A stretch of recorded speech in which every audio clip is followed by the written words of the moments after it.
Queridos amigos, queridos irmãos, com muita alegria retomamos os estudos das parábolas do nosso Mestre Jesus. Espero que vocês aproveitem, compartilhem e comentem, porque sempre vai ao ar às terças-feiras, às 20 horas.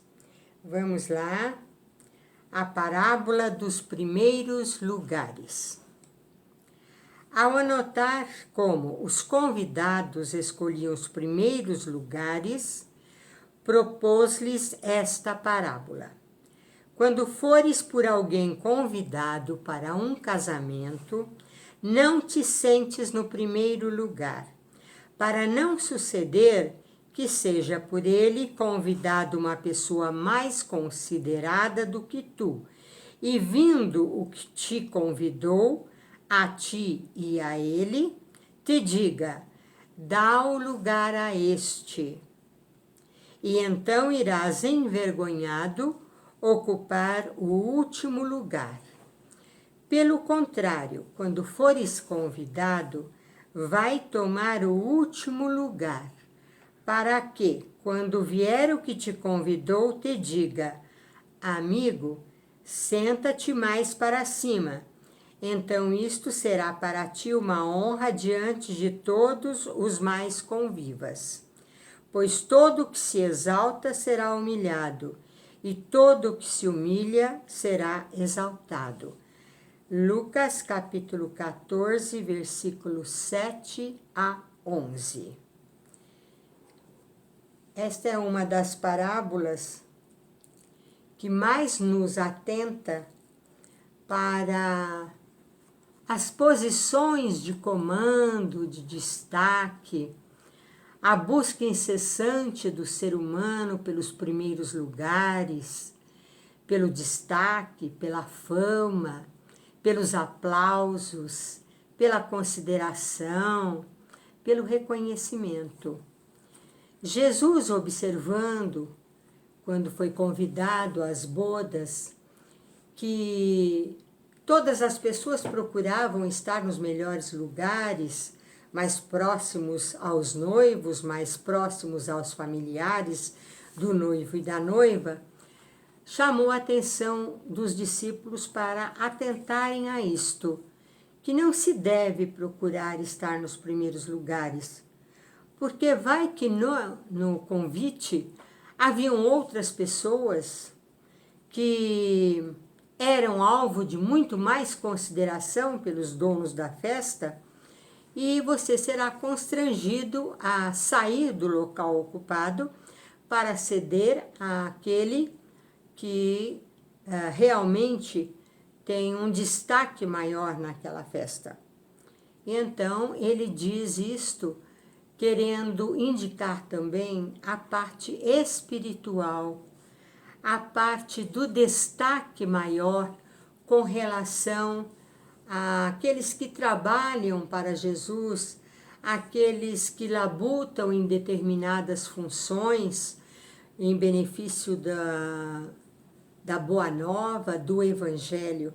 E então, vejam bem, é uma parte muito mais importante para todos os seres, mas não deve ser motivo de busca de destaque, de hierarquia, de títulos, de honrarias.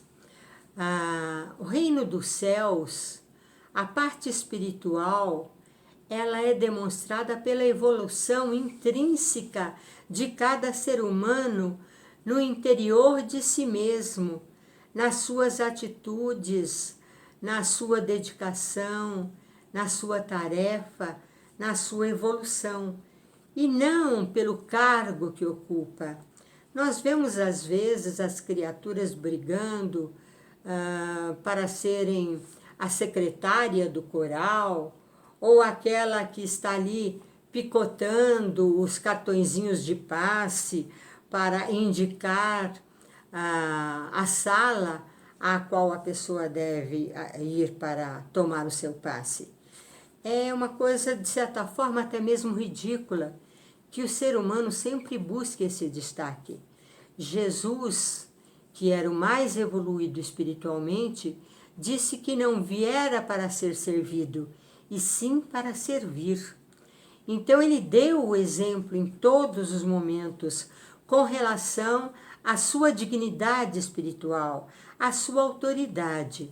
Mas nós vemos sempre, todos os dias, nos lugares mais simples até aqueles de maior poder, entre os mais humildes pela falta de posses materiais, até aqueles que são mais bem aquioados materialmente, nós vemos sempre o ser humano querendo se destacar. Quando não querendo destacar um parente ou se apresentar como descendente de alguém ilustre. Se esse alguém não é ilustre, ele vai fazer com que seja, para que respingue nele a glória que ele empresta ao seu ancestral.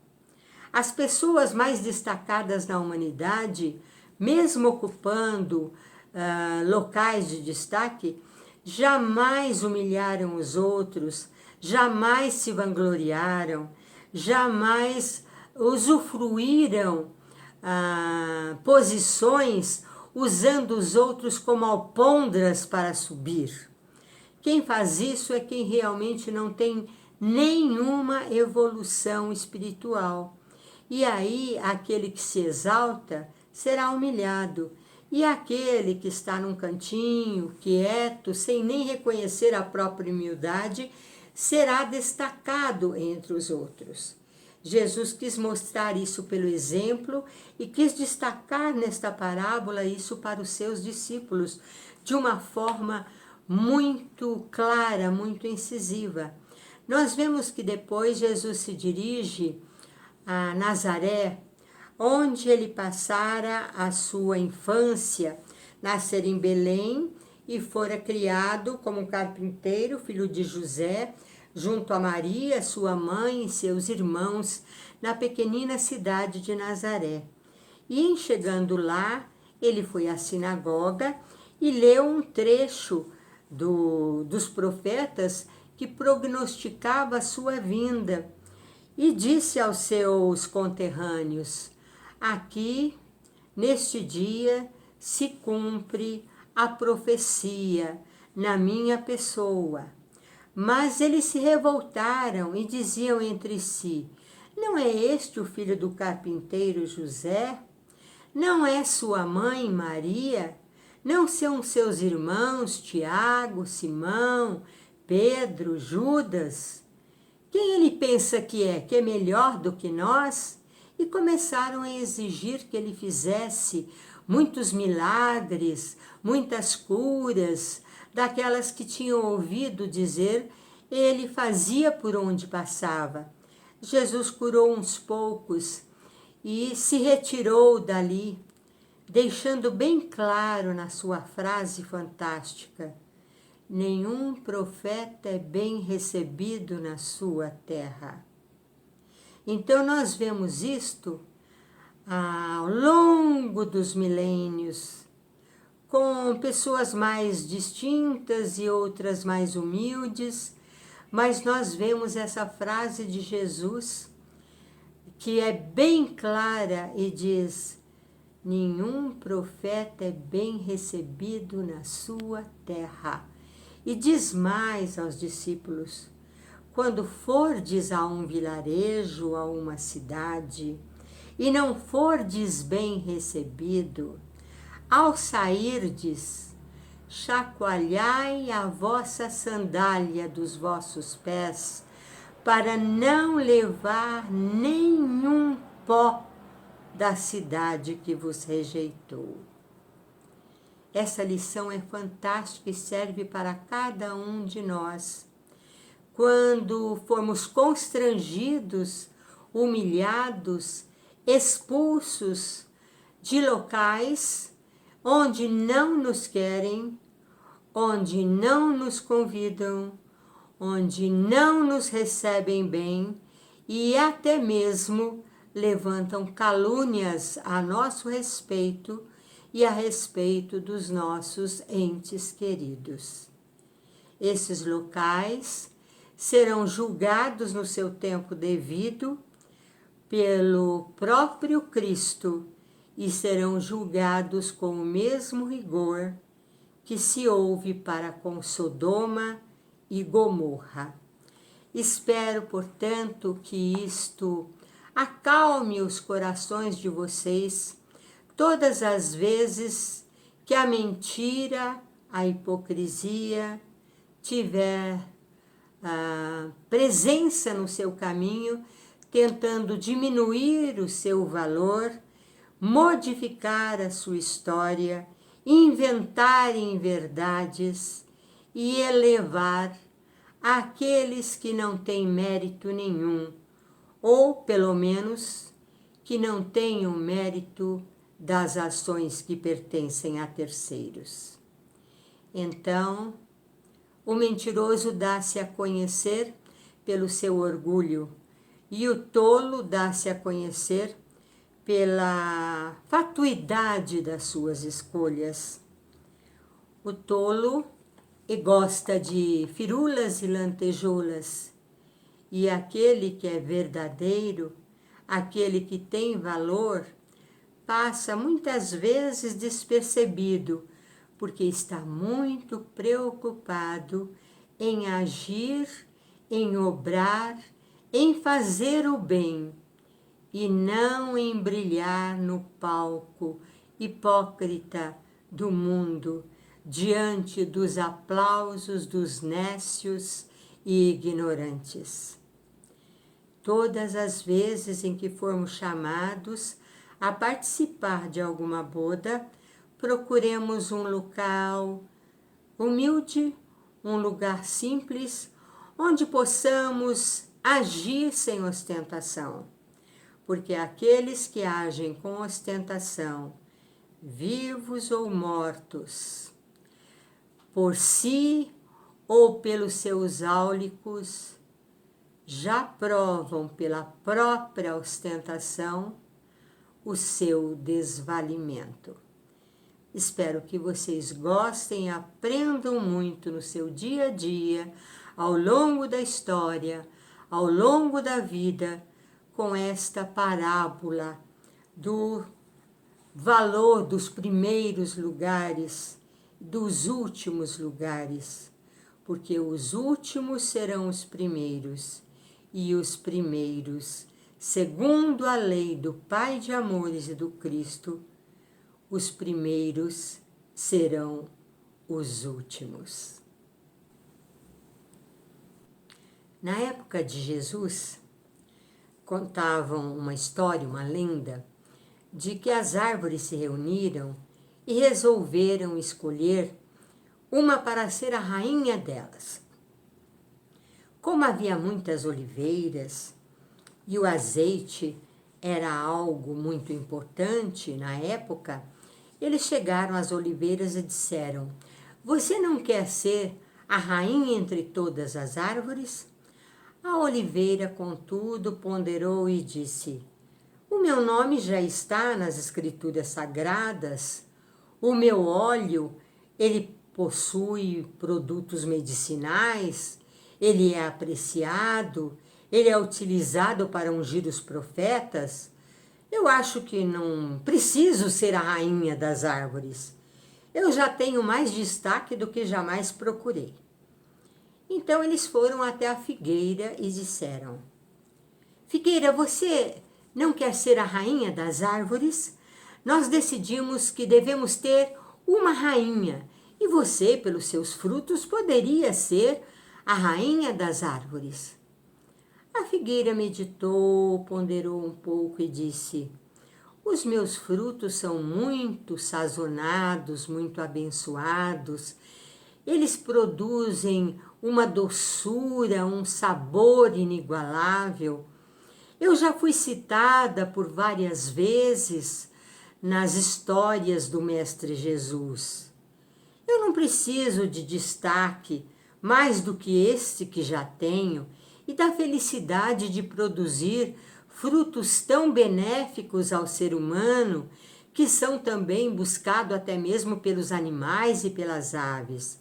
Não, eu não preciso do título da rainha das árvores." Então as árvores foram até a videira que produzia as uvas, o vinho, e disseram: videira, nós resolvemos que nós devemos ter uma rainha entre as árvores. Você não quer ser a rainha das árvores? A videira meditou um pouco e disse: a minha leva, a minha seara produz frutos que são muito abençoados, que saciam a sede e a fome de todas as pessoas que se aproximam de mim. Além disso, com ele é feito vinho, o vinho que é usado nas refeições, que faz bem à saúde e que Jesus também usou na Santa Ceia, comparando-me ao seu próprio sangue. Eu não preciso de mais destaque do que aquele que eu já tenho e que sempre terei. Não, eu declino. Eu não quero ser a rainha das árvores. Então, as árvores ficaram muito tristes, porque não conseguiam nenhuma entre elas que quisesse se destacar acima das demais, estando cada uma executando a tarefa que lhe era adequada e bastante feliz com tudo aquilo que faziam. Lembrando essa lenda da época de Jesus, nós pensamos que as árvores não precisavam de uma rainha e o ser humano não precisa de quem se destaque, porque aqueles que realmente têm valor têm os seus nomes escritos no livro da vida. Eu me recordo de uma frase do meu pai no livro Orlas do Evangelho: não deixeis que escrevam teu nome nos ventos altos e também nas areias baixas. Marca-o tu mesmo com boas ações no centro das mentes humanas. Então, as árvores muito tristes foram atrás do espinheiro, porque não tinham mais a quem recorrer, e disseram: espinheiro, você quer ser a rainha das árvores? Eu disse: sim, se vocês quiserem todos ficarem à minha sombra. Mas ninguém queria ficar à sombra do espinheiro, porque se machucariam nos seus espinhos. Então ele diz: pois então eu criarei o fogo e vos devorarei. E assim termina a lenda da rainha das árvores.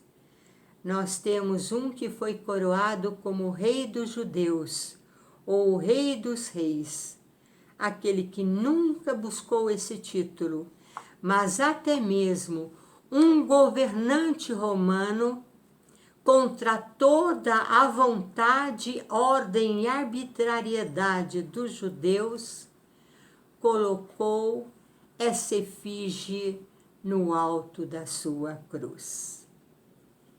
Rei dos judeus, Rei dos reis.